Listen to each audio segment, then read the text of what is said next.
75 वर्ष हो गए हैं, लेकिन आज जो तारीख है वो तो 18 तारीख है। वो इसीलिए हम आज यहाँ पर कर रहे हैं क्योंकि जो यहाँ पर अधिकतर लोग हैं, हम हांगकांग में हैं, हमें जब यहाँ पर रविवार को छुट्टी मिलती है तो आज हम मिलके इस पर्व को मना रहे हैं। और आज़ादी के लिए कितने लोगों ने अपनी जान दी है।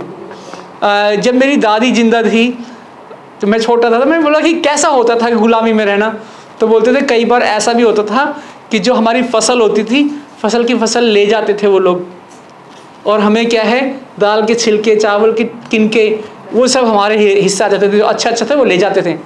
गुलामी में रहना बहुत ही मुश्किल है। लेकिन आपको लगता है कि क्या आप आज़ाद हैं? आप आज़ाद नहीं हैं। ठीक है, आपको क्यों लगता है कि आप आज़ाद नहीं हैं? आप आज़ाद हैं? आप लोग कंफ्यूज हैं। आप आज़ाद हैं? कितने लोगों को लगता है आप सच में आज़ाद हैं? तो यदि आप आज़ाद हैं तो जो आपकी कमज़ोरियां हैं तो उनके गुलाम क्यों बनते हैं आप?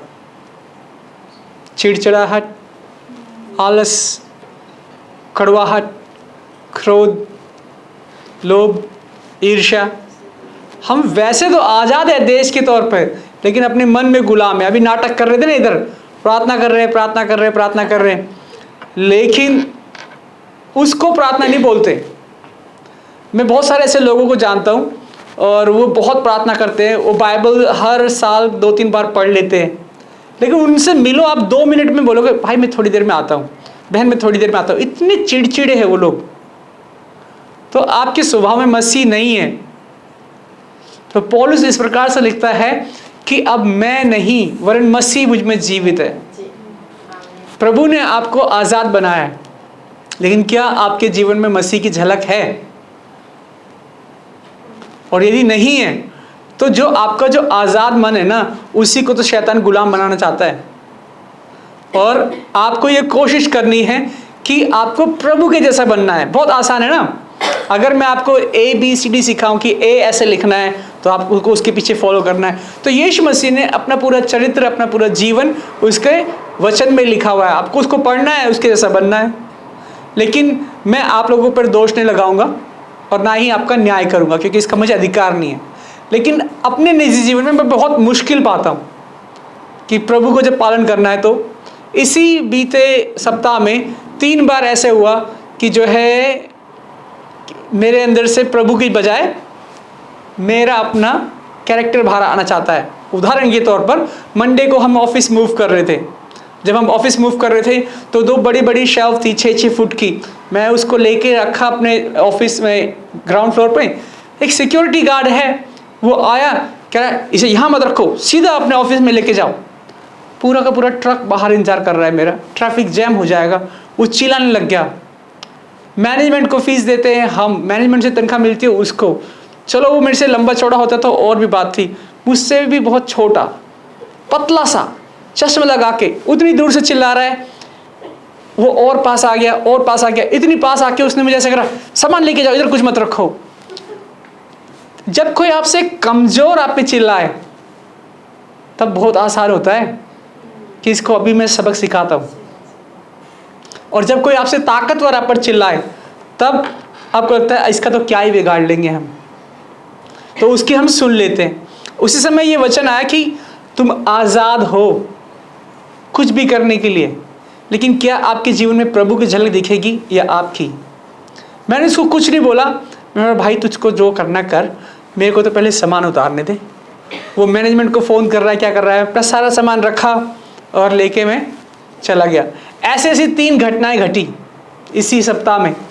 और उस तीनों घटना के दौरान ये सवाल आया कि जीवन में कि इस समय मसीह का चरित्र मेरे जीवन में आएगा या मेरा? तो आप आज़ाद हैं। क्या आप सच में आज़ाद हैं? ये आपके ऊपर है। परमेश्वर ने आपको आज़ाद मतलब स्वतंत्र इच्छा पर रचा है, और प्रभु की दया से आप एक आज़ाद देश में भी हैं। लेकिन आपको इस बात का फैसला करना है कि आज़ादी का अर्थ क्या है।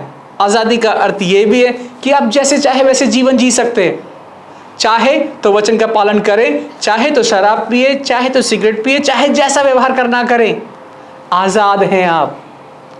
लेकिन आज़ादी का सच्चा अर्थ क्या है कि आप क्या सच में आज़ाद हैं? क्या आप सच में मसीह की आज़ादी को अपने जीवन में जी पा रहे हैं?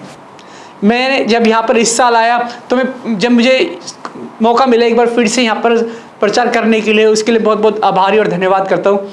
और मुझे पिछले साल की याद आई। पिछले साल हम यहाँ पर ऐसे थे, आप लोग हर साल आते इधर आज़ादी मनाते, लेकिन सवाल ये उठता है कि क्या आपको आज़ादी का अर्थ मालूम है? आज़ादी शब्द का मतलब क्या है? किस चीज़ की आज़ादी चाहिए आपको? आप आज़ाद हैं या नहीं?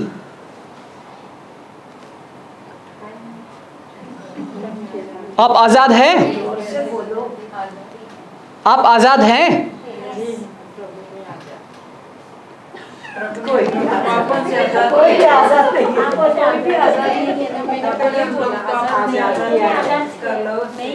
क्या आप आज़ाद हैं? नहीं।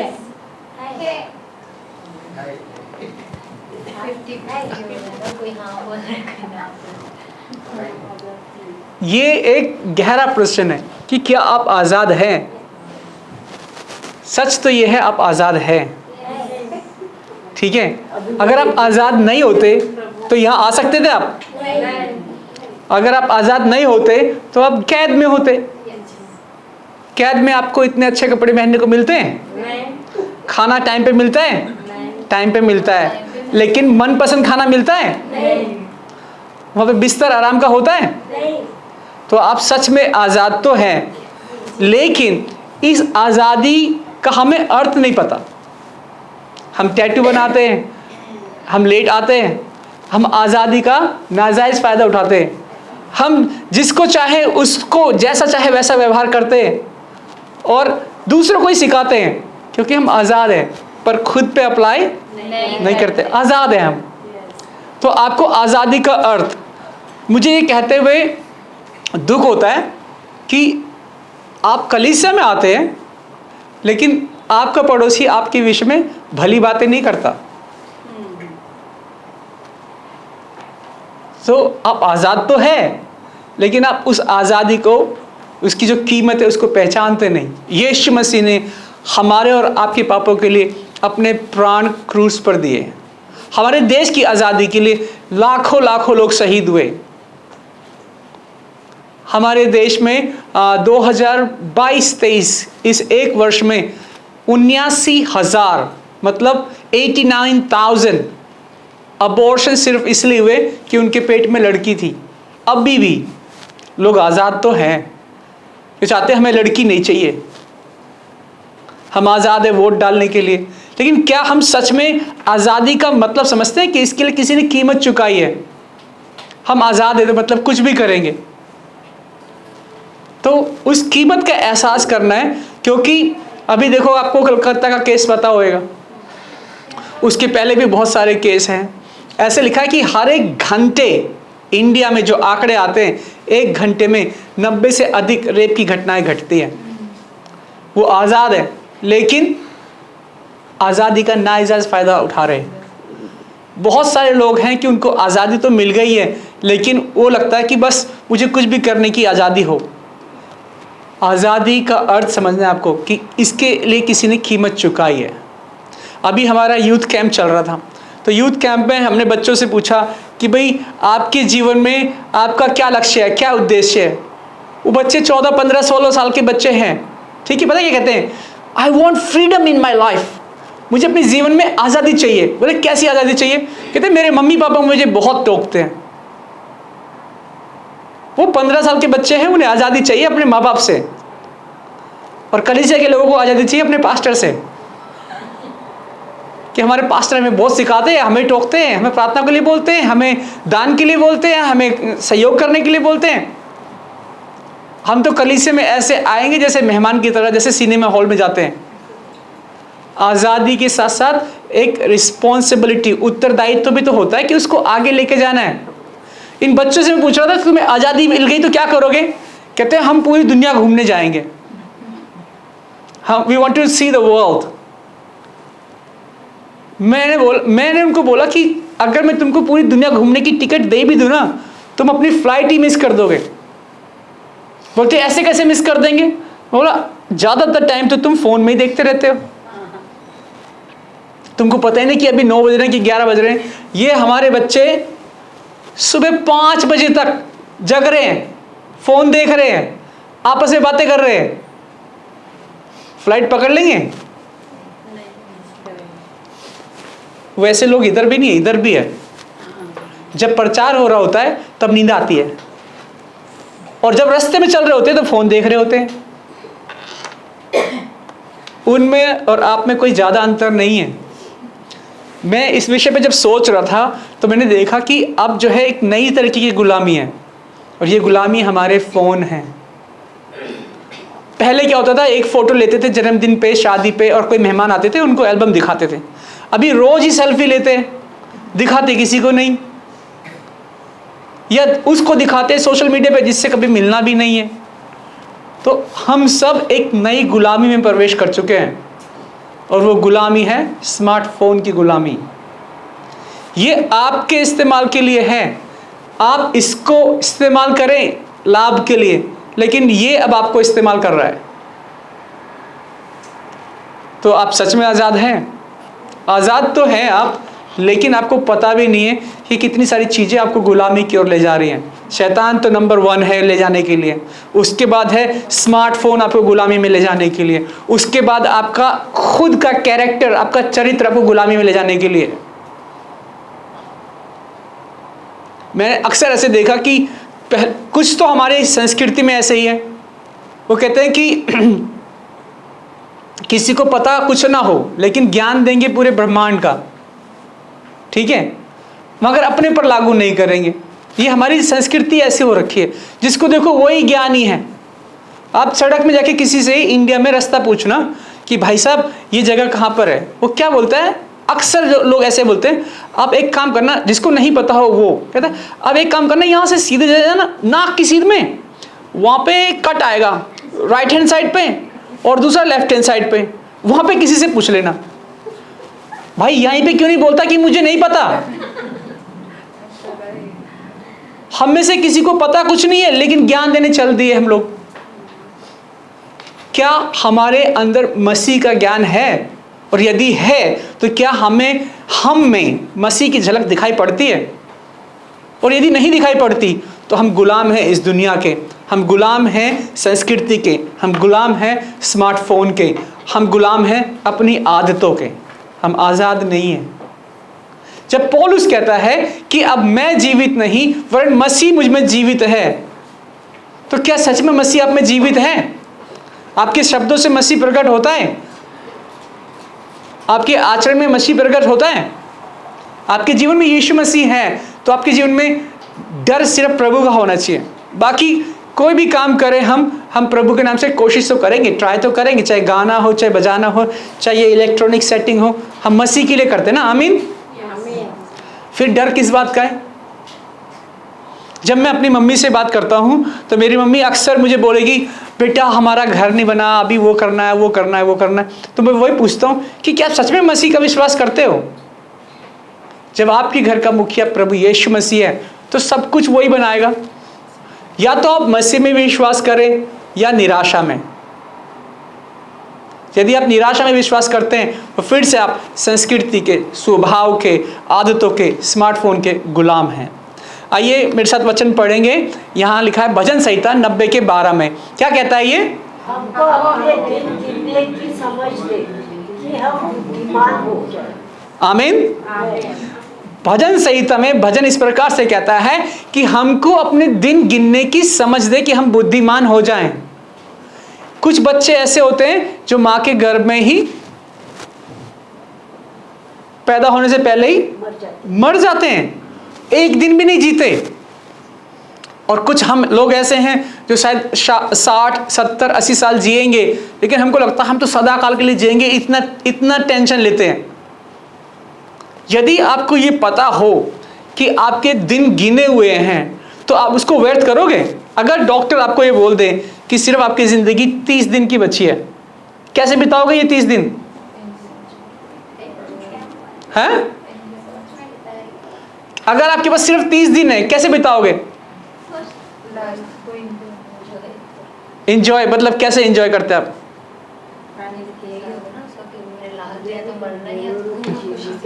यदि आपके पास 30 दिन बचे हैं जिंदगी के, कैसे जियोगे आप उनको? निराशा में? खुशी से? आप खुश हो जाओगे, आपके पास 30 दिन बचे हैं। सोचेंगे क्या हो गया, या किसी के वजह टेंशन में जिएगा बंदा, वो सोचेगा कि मेरा ये भी काम मैं कर जाऊं, मेरे जाने से पहले ये भी कर जाऊं, मैं ये भी कर जाऊं। भजन संहिता में, भजन में यही कहता है कि आपके दिन गिने हुए हैं। लेकिन बुद्धिमान है वो जिसको इसकी समझ है। जिसको इसकी समझ नहीं है वही लड़ रहा है, वही कुड़कुड़ा रहा है, वही ओवर टाइम कर रहा है, और वही अपने परिवार से दूर रह रहा है, जो परिवार परमेश्वर ने दिया हमें आनंद के लिए, अच्छा समय बिताने के लिए। तो जो भी समय आप बिताते हो तो पुरानी यादें उसी की आती हैं। और अगर 10 साल के बाद अपने परिवार के पास आप जाते भी हो तो आपके पास यादें क्या है? कुछ नहीं है। 10 साल पुरानी बातें करोगे, उनको याद भी नहीं है। तो आपके दिन गिने हुए हैं और आपका जो समय है वो कीमती है। जिसके साथ भी बिताते हैं आप, भलाई का, दया का, अनुग्रह का, शांति का, प्रेम का, इसका क्यों नहीं बिताते हैं? बजाय इसके कि आप मसीह में होकर भी एक दूसरे की बुराई करते हैं, अपने मालिक की बुराई करते हैं, कुड़कुड़ाते हैं, झूठ बोलते हैं। तो क्या आप में मसीह है? क्या सच में आप आज़ाद हैं?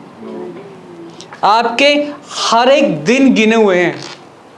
आपका हर एक दिन आपका आखिरी दिन होता है आपकी बाकी बची हुई जिंदगी का। क्या आप उसको बुद्धिमानी से जी रहे हैं, या कुड़कुड़ाहट में, गुलामी में, उसमें जी रहे हैं? आगे वचन क्या कहता है? कहता है चांदी के लिए कुठाली और सोने के लिए भट्ठी होती है, परंतु मनों को यहोवा नीति वचन 17:3। आपको लगता है कि आप कलीसिया में आए, आपने बहुत अच्छा काम करा है, कलीसिया में आप अच्छा काम किया है, या किस मकसद से आए हैं, या सच में कलीसिया में सीखने के लिए आए हैं, या दूसरे का न्याय करने के लिए आए हैं? मुझे मत बताइए, ये तो प्रभु जानता है ना, यहोवा जानता है। तो जब आप कलीसिया में आते हैं तो आपको थोड़ा सा दिल लगा के थोड़ा टाइम पे आना चाहिए ना। हवाई जहाज में जब बैठने जाते हैं आप, तो अगर 2 बजे की फ्लाइट है तो 1:45 बजे जाते हैं उधर। कितने देर पहले जाना होता है? और जब कलीसिया आना होता है तो जब खाना शुरू होगा ना तब पहुंचेंगे उधर हम। सच में मतलब कि एक फ्लाइट की कीमत प्रभु से ज्यादा है। और जब आपको फ्लाइट में पकड़नी होती है, बैग कब पैक करते हैं आप? 3 दिन पहले। कितना किलो सामान ले जा सकते हैं आप फ्लाइट में, इंडिया जाना हो तो कहते हैं जितना टिकट में हो, तो लगभग बोलते हैं 24 किलो, किसी में 30 किलो, करेक्ट। और आप बैग पैक करते हैं, और जब कलीसिया आना होता है, उसमें दान दशमांश डालना होता है, तब ढूंढते कुछ लोग कि अरे ये तो 500 का नोट है, ये नहीं डाल सकते, 100 का ये भी बड़ा है, 50 का हाँ चलो डाल देते हैं, 20 का इसको तो डाल सकते हैं। जब आप फ्लाइट में जाना होता है तो आप बैग पैक करते हैं पहले, 2 घंटे पहले जाते हैं। और चर्च जाना होता है तो भैया जैसे कि चांदी के लिए कुठाली, चांदी को कूटा जाता है तब जो प्योर चांदी निकलती है, और सोने को आग में डाला जाता है, और परंतु यहोवा है वो मनों को जांचता है। परमेश्वर कई बार ऐसा होने देता है कि हमारे जीवन में कठिन समय आए, कठिन परिस्थिति आए, ताकि वो जांच सके। जैसे सोना आग में परखा जाता है, ऐसे ही मनुष्य कठिन समय में परखा जाता है। यदि सब आपकी तारीफ ही कर रहे हैं, आपको धैर्य की जरूरत है, शांति की जरूरत है। लेकिन जब आपकी कोई बुराई कर रहा है तब आपको शांति की जरूरत है ना, है? तो यदि आपको धैर्य चाहिए, शांति चाहिए, तो समझ लो कि आपके पीछे जो है लोग कुड़कुड़ाने वाले होंगे, तभी तो आप धैर्य का इस्तेमाल करेंगे।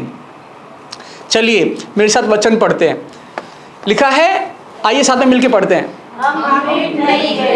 ये यहोवा की महाकरुणा का फल है, क्योंकि उसकी दया अमर है, प्रति भोर वो नई होती रहती है। तेरी सच्चाई महान है। मैंने मन में कहा, यहोवा मेरा भाग है, इस कारण मैं उस आशा में रहूंगा। जो यहोवा की बाट जोते और उसके पास जाते हैं, उनके लिए यहोवा भला है।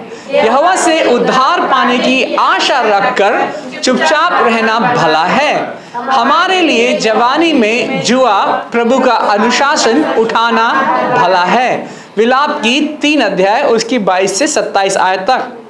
आज जब मैं आपके लिए ये वचन तैयार कर रहा था, कलीसिया के लिए तैयार कर रहा था, मैं अपने लिए सबसे पहले तैयार कर रहा था।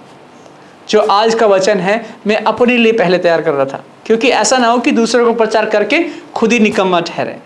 तो जब मैं ये वचन प्रचार के लिए ढूंढ रहा था और मुझे ये वचन मिला, कहता है कि हम मिट नहीं गए, ये यहोवा की महाकरुणा का फल है, उसकी दया अमर है। और आगे कहता है वे प्रति भोर नई होती रहती है।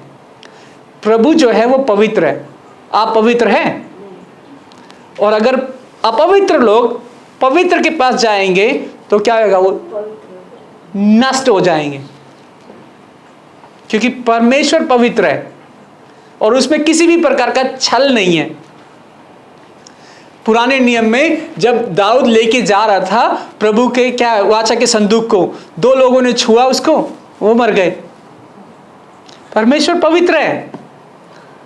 और आप कितना घपला करते हैं अपनी सोच में, अपने काम में, अपने विचार में, अपने कुड़कुड़ाने में, अपने पड़ोसी के लिए, पत्नी के लिए, पति के लिए, और घर के लिए, परिवार के लिए, काम करने वालों के लिए। इतना सब करने के आने के बाद आप प्रभु भोज लेते हैं और जिंदा रह जाते हैं। यही है महाकरुणा। हम मिट नहीं गए, ये यहोवा की महाकरुणा का फल है, क्योंकि यहोवा मनों को जांचता है। अगर प्रभु करुणा ना करे तो जो आप अपने आप को मसीह कहते हैं, प्रभु के बच्चे कहते हैं, उस दरवाजे से एंटर करते ही इधर खत्म। क्योंकि वो जानता है आपने मन में क्या क्या विचार किए। आपने अपने बॉस से झूठ बोला, अपने काम करने वाले से झूठ बोला, दोस्तों से झूठ बोला, किसी की मदद करनी थी, आपके पास पैसा था लेकिन आपने उससे भी झूठ बोल दिया। नहीं है।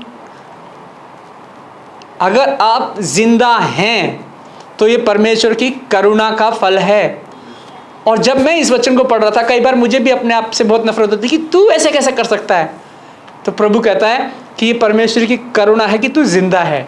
ये वचन में भी कहता है। और कहता है कि प्रति भोर उसकी करुणा नई होती रहती है।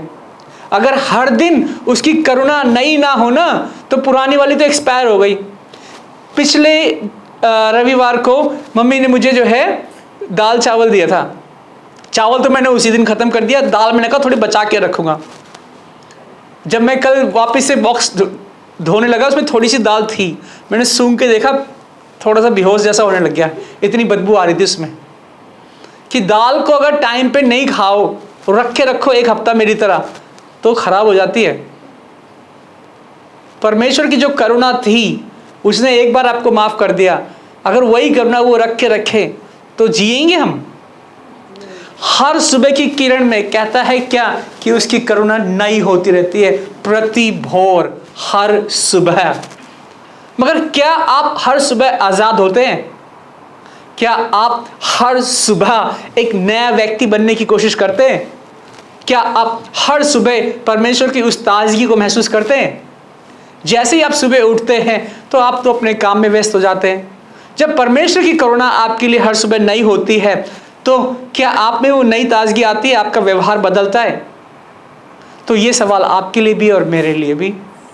और जब मैंने इस वचन को पढ़ा, कहता है मेरे मन ने, पढ़ो, मेरे मन ने कहा, बस इतना ही, मेरे मन ने कहा, क्या कहा?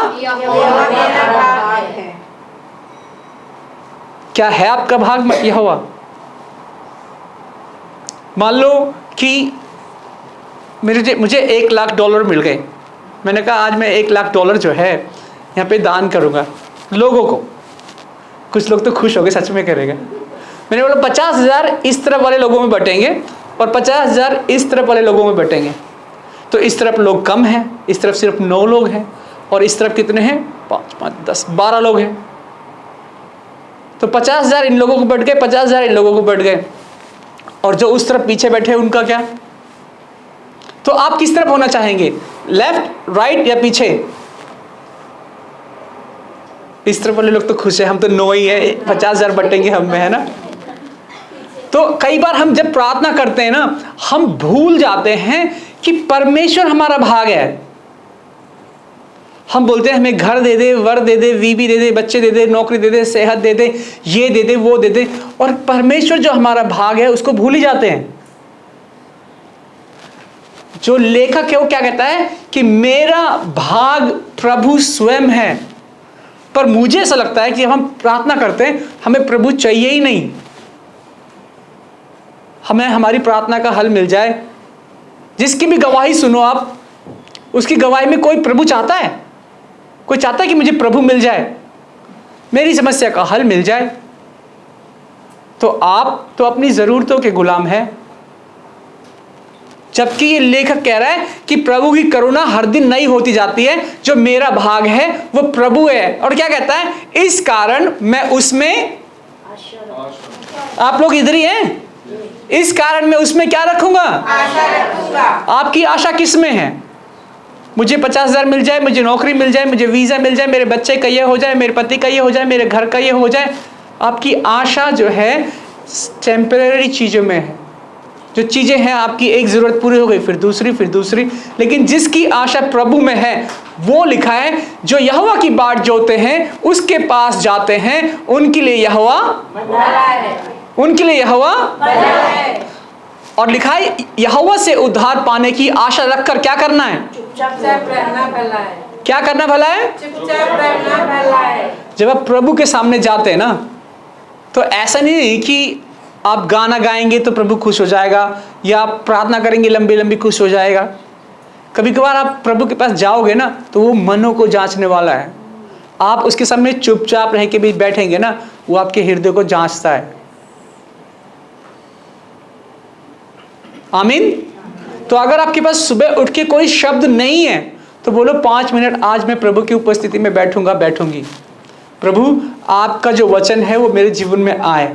तो आपने ये वचन जो सुना होएगा, जो पढ़ा होएगा, वो वापिस आपके पास आएगा। और लिखा है परमेश्वर का वचन निष्फल नहीं है, हर एक शब्द चमत्कारी, सामर्थी और प्रबल वचन है। आमीन। तो यदि आपको लगता है कि भाई प्रभु के वचन मेरे जीवन में कुछ काम कर रहा है, तो आपको बड़बड़ाने की जरूरत भी नहीं है। आपको प्रार्थना करना आता है, नहीं आता, कोई बात नहीं, आप उसकी उपस्थिति में चुपचाप रहिए। और जब मैं इस वचन को पढ़ रहा था, मैंने जाना कि प्रभु जो सब कुछ जानता है, उसकी उपस्थिति में चुपचाप जाके बैठ जाओ ना, तो ये भी भला है। बहुत सारे लोग हैं, जैसे अभी आप नाटक कर रहे थे कि उसमें पढ़ प्रभु को कुछ पता ही नहीं है, ऐसा कुछ है? ऐसा कुछ भी नहीं, वो सब पता है। लेकिन क्या आप उसकी उपस्थिति में जाके बैठना चाहते हैं? और उसकी उपस्थिति MTR में है, सड़क में है, घर में है, ओमनी प्रेजेंट है, वो सब जगह पर है, सर्वज्ञ है, सर्वज्ञ बोलते हैं उसे, वो हर जगह उपस्थित है। क्या आप उसकी उपस्थिति में हैं? और यदि उसकी उपस्थिति में हैं, तो पता क्या होएगा? जैसे मैं MTR में बैठा था, तो मैंने बैठा फ़ोन देख रहा था अपना, अचानक से परमेश्वर को कभी मन में प्रार्थना करने लग जाता हूँ, तो बोला भाई तू कितना फ़ोन देखेगा, तेरे सामने एक बुजुर्ग महिला खड़ी है, उसको सीट दे दे। मैंने अपना फ़ोन बंद करा और देखा, सच में उधर एक बुजुर्ग महिला थी, मैंने उनको सीट दे दी, वो खुश हो गई। परमेश्वर की उपस्थिति सब जगह है, लेकिन परमेश्वर की उपस्थिति सिर्फ इसलिए नहीं है कि तुम मेरे लिए गाने गाते रहो। आप इमेजिन करो, आपको एक पति है, एक पत्नी है, जैसे पास्टर साहब बताते हैं कितने लोगों की लव मैरिज हुई है, वो आपके लिए दिन और रात गाना ही गा रहे हैं। दिमाग नहीं खराब हो जाएगा आपका? खाना बना ले, कपड़े धो ले, काम कर ले, बिल भर ले, बाकी काम भी तो है, करेक्ट? हिंदी फिल्मों में गाने 5 मिनट में खत्म हो जाते हैं, और आप प्रभु के लिए गाने गाते रहते हैं, गाने गाते रहते हैं, और उसकी आज्ञा का पालन करते ही नहीं। क्या बोलेगा प्रभु? इसका दिमाग होते हुए भी काम नहीं करता है। तो ऐसा एक व्यक्ति था, वो यीशु मसीह के पास आया, और वो क्या कहता है मत्ती 19 अध्याय में कि प्रभु बताओ मैं स्वर्ग में जाने के लिए क्या करूं? पर ये जान लीजिए कि वो यहूदी व्यक्ति था, वो क्रिश्चियन था, वो परमेश्वर की जो मूसा की आज्ञाएं थी उनको जानने वाला था। तो कभी आपने सोचा है कि आप स्वर्ग में जाएंगे कि नहीं जाएंगे? तो एक व्यक्ति यीशु मसीह के पास आया और बोला कि भाई बताओ यीशु मसीह मैं क्या करूं जाने के लिए? यीशु ने उसे कहा कि तू आज्ञा को मान। और वो क्या कहता है इधर, इन सबको तो मैंने माना है, अब मुझे किस बात की घटी है? कहता है चर्च में जाता हूँ, बाइबल में पढ़ता हूँ, 10 मास में देता हूँ, प्रभु भोज में करता हूँ, बपतिस्मा मैंने ले लिया, अब और क्या करना है? कहता है तू हत्या ना करना, मैंने हत्या की नहीं, व्यभिचार नहीं करना, मैंने किया ही नहीं, झूठी गवाही नहीं देना, मैंने किया ही नहीं, अब तो मैं जाऊंगा। यीशु ने उससे कहा यदि तू सिद्ध होना चाहता है तो जा, अपना माल बेचकर कंगालों को दे और तुझे स्वर्ग में धन मिलेगा, और आकर मेरे पीछे हो ले। वो सारी आज्ञाएं मान रहा है, लेकिन एक जो खास बात मैंने येलो कलर में लिखी है इधर, कहता है आकर किसके पीछे हो ले? किसके पीछे हो ले? वो व्यक्ति सब कुछ कर रहा है लेकिन यीशु मसीह के पीछे नहीं चल रहा। ऐसा हो सकता है कि आप कलीसिया में आते हैं, प्रार्थना करते हैं, बाइबल पढ़ते हैं और प्रभु भोज लेते हैं और सेल ग्रुप आते हैं, लेकिन आप फिर भी यीशु मसीह के पीछे नहीं चल रहे। किसके पीछे चल रहे हैं आप? मैं, मेरा घर, मेरा वर, मेरी ज़रूरतें, मेरा पैसा, मेरी सेहत, मेरे बच्चे, मैं। आप प्रभु के पीछे तो चल ही नहीं रहे, आप सिर्फ और सिर्फ मैं के पीछे चल रहे हैं। और ये मैं क्या है? आपका नाम किसने रखा? आपने खुद रखा? नहीं। आपका जन्म हुआ आपके द्वारा हुआ? नहीं। आपको शिक्षा मिली आपको आपने खुद ने पढ़ाया? नहीं। आपको काम मिला आपको तनख्वाह आपने खुद ने दी? आपको किसी ने भला कहा, किसने कहा? आपने खुद को कहा? आप जब मर जाएंगे तो आपका अंतिम संस्कार कौन करेगा? आप खुद करेंगे? नहीं। जब कुछ भी खुद का नहीं है तो फिर इतना मैं क्यों? जो इंसान मैं के पीछे चलता है वो यीशु मसीह के पीछे चल नहीं सकता, वो आजाद है ही नहीं। और यहां पर कहता है, यीशु मसीह कह रहा है भाई मेरे पीछे हो ले। आज वचन आपको कह रहा है कि सच में प्रभु आपका भाग हो और आप प्रभु यीशु मसीह के पीछे हो लें। क्या होता है जब उसने सुना? परंतु वह जवान ये बात सुनकर उदास होकर चला गया। बहुत लोगों को आपको नींद आने लग गई ये बात सुन के कि यीशु मसीह के पीछे चलना है, लेकिन अभी बोले सरकार कि आपको $5,000 मिलेंगे, आप जाओ वहां पर रजिस्टर करा दो। आप पहले खुशी हो गई, उसके बाद वहां जाओगे तो 500 लोग लाइन में पहले खड़े। कहता है कि वो उदास होकर चला गया क्योंकि वो बहुत धनी था। तब यीशु ने अपने चेलों से कहा, मैं तुमसे सच सच कहता हूं कि धनवान का स्वर्ग के राज्य में प्रवेश करना कठिन है। तुमसे फिर कहता हूं कि परमेश्वर के राज्य में धनवान प्रवेश करने से ऊंट का सुई के नाके में से निकल जाना सहज है। ये सुनकर यीशु मसीह के शिष्यों ने, चेलों ने बहुत चकित होकर कहा, फिर किसका उद्धार हो सकता है? फिर किसका उद्धार हो सकता है? यीशु मसीह के चेले पूछ रहे, भाई अगर इतना मुश्किल है यीशु मसीह के पीछे चलना तो फिर किसका उद्धार हो सकता है? इसका जवाब है किसी के पास। आपका उद्धार होगा, आप जाएंगे प्रभु के घर में। और यदि आप प्रभु के घर में जाएंगे नहीं तो क्यों इतना टाइम वेस्ट कर रहे संडे को? क्यों दान 10 मास प्रार्थना कर रहे? यहाँ पे गाना बजाना करने आते हैं आप लोग? आपका उद्धार हो सकता है? और यदि आपका उद्धार हो ही नहीं सकता फिर टाइम क्यों वेस्ट करें? जिएंगे जैसे मर्जी से, है ना? मैंने बोला ना हम फोन के गुलाम हैं। तो यीशु मसीह ने ये कहा, कहता है कि यीशु ने उनकी ओर देखकर कहा, मनुष्य तो, पढ़ेंगे पीला वाला मेरे साथ, मनुष्य से तो ये नहीं हो सकता, परंतु परमेश्वर से सब कुछ हो सकता है। लेकिन जिसका संबंध परमेश्वर से है, जो उसकी आज्ञाओं को मानता है, उसका ही हो सकता है। आमीन। बहुत सारे ऐसे लोग हैं जो परमेश्वर की आज्ञाओं को मानते नहीं। यदि आप इसको पढ़ेंगे मत्ती 19:26 से 30 तक तो लिखा हुआ है कि परमेश्वर से हो सकता है। और क्या कहता है? कहता है इसको अगर पढ़ेंगे आप, सिंहासन पर बैठकर इज़राइल के 12 गोत्रों का न्याय करोगे, और जिस किसी ने घरों या भाइयों या बहनों या पिता या माता या बाल बच्चों या खेतों को मेरे नाम के लिए छोड़ दिया है, उसको 100 गुना मिलेगा, वे अनंत जीवन का अधिकारी होगा। परंतु जो बहुत से हैं पहले हैं वो पिछले होंगे, और जो पिछले हैं वो पहले होंगे। अब सवाल उठता है कि क्या सच में आपने किसी चीज़ को छोड़ा है प्रभु के लिए? आप तो प्रभु के पास मांगने के लिए आते हैं, छोड़ने के लिए आते कोई? मैंने बहुत कम ऐसे लोग देखे हैं कि जो सच में प्रभु के लिए त्याग करके प्रभु के पास जाते हैं। ज़्यादातर तो लोग तो मांगने वाले जाते हैं। तो एक बार ये चुनाव करना है कि क्या आप सच में आज़ाद हैं।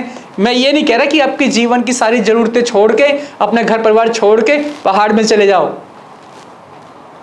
मैं सिर्फ इतना कह रहा हूँ कि क्या प्रभु यीशु मसीह आपके जीवन में नंबर 1 है, और यदि नहीं है तो आप खुद अपनी परिस्थिति, अपने स्वभाव, अपनी संस्कृति और अपने फ़ोन के गुलाम हैं। और यदि प्रभु आपके जीवन में नंबर 1 नहीं है तो फिर सारा रोना पीटना अपना ही है। लेकिन क्या इस बात का कोई हल, कोई उपाय है? इसका उपाय है। इसका उपाय स्वयं यीशु मसीह है। क्या कहता है यूहन्ना की पुस्तक में? वो कहता है, साथ में मिलकर पढ़ें, तुम सत्य को जानोगे और सत्य तुम्हें स्वतंत्र करेगा। इसलिए यदि पुत्र तुम्हें स्वतंत्र करेगा तो सचमुच तुम स्वतंत्र हो जाओगे। आमीन। आमीन। यदि परमेश्वर स्वयं आपकी समस्या का हल करेगा, आपके जीवन में वो पहले स्थान पर रहेगा, तो आपके जीवन में आज़ादी रहेगी कि नहीं रहेगी? आपको किसी को झूठ बोलना पड़ेगा? बहाना बनाना पड़ेगा? परमेश्वर आपके प्रति लोगों में ऐसा व्यवहार डालेगा कि वो आपके प्रति दीन रहेंगे। जैसे कि मैंने पिछले बताया, इस हफ्ते में 3 बार ऐसे चांस हुए कि मुझे लगा कि इसको अभी सबक सिखाऊं, लेकिन उस समय मैंने बोला, प्रभु मेरे जीवन में आप नंबर 1 होंगे, क्योंकि मैं आपके वचन का पालन करता हूं, इसको मैं जवाब नहीं दूंगा। ऐसा 3 बार हुआ, और 3 की तीनों बार मेरे पास ज़्यादा सामर्थ्य थी, बोलने के लिए भी, ताकत में भी, हाइट हेल्थ में भी, लेकिन मैं उनको जवाब नहीं दिया। मैंने बोला, प्रभु अगर मैं इस समय कुछ बोलूँगा तो कड़वा ही निकलेगा, इसलिए मैं चुप रहूँगा। और परमेश्वर में प्रार्थना करता हूँ, लेकिन आप मेरा भाग हैं, मुझे आपसे न्याय चाहिए। प्रभु आप मुझे बताइए कि आप मेरे जीवन में हैं कि नहीं हैं। और पता है, इसी एक हफ्ते के दौरान 3 बार ऐसी घटनाएं घटी, और मैंने प्रार्थना की, मैं प्रभु एक बार और कोशिश करके देखता हूँ कि आप मेरे जीवन में नंबर 1 रहें।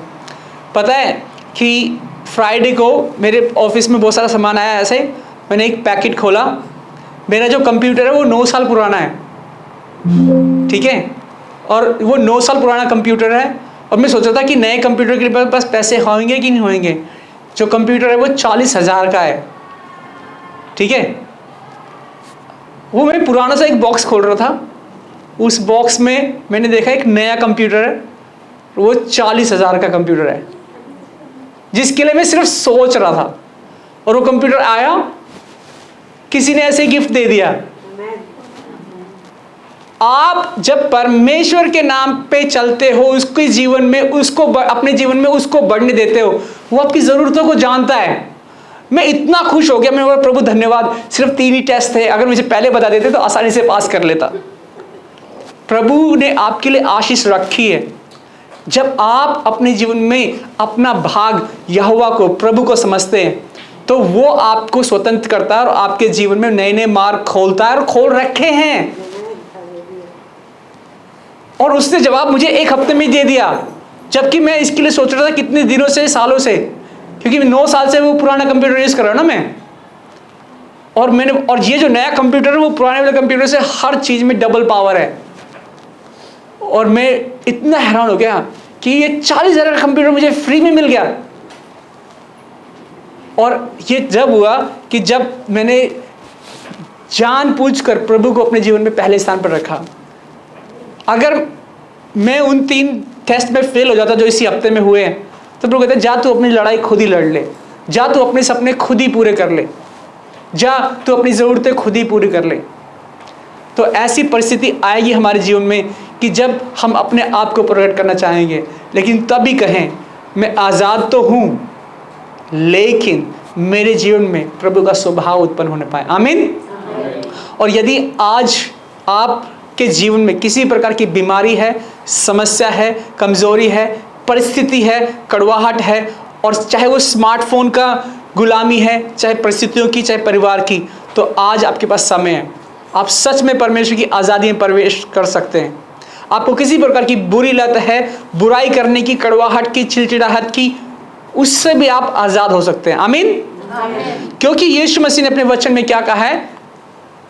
सत्य तुम सत्य को जानोगे और सत्य तुम्हें स्वतंत्र करेगा। आमीन। आमीन। और आखिरी वचन हम पढ़ेंगे इसको और इसके साथ हम प्रार्थना में जाएंगे। ये कहता है कि तब यीशु ने तुरंत उनसे बातें की और कहा, ढाढ़स बांधो, मैं हूं, डरो मत। आमीन। आमीन। आज यीशु मसीह की उपस्थिति यहाँ पर है, जैसा उसने कहा है कि जहाँ कहीं 2 या 3 जन उपस्थित होते हैं उसके नाम से, वहाँ उसकी उपस्थिति होती है। हम मिट नहीं गए क्योंकि वो न्याय करने वाला तो है, परंतु उसने हमारे लिए कीमत चुकाई है।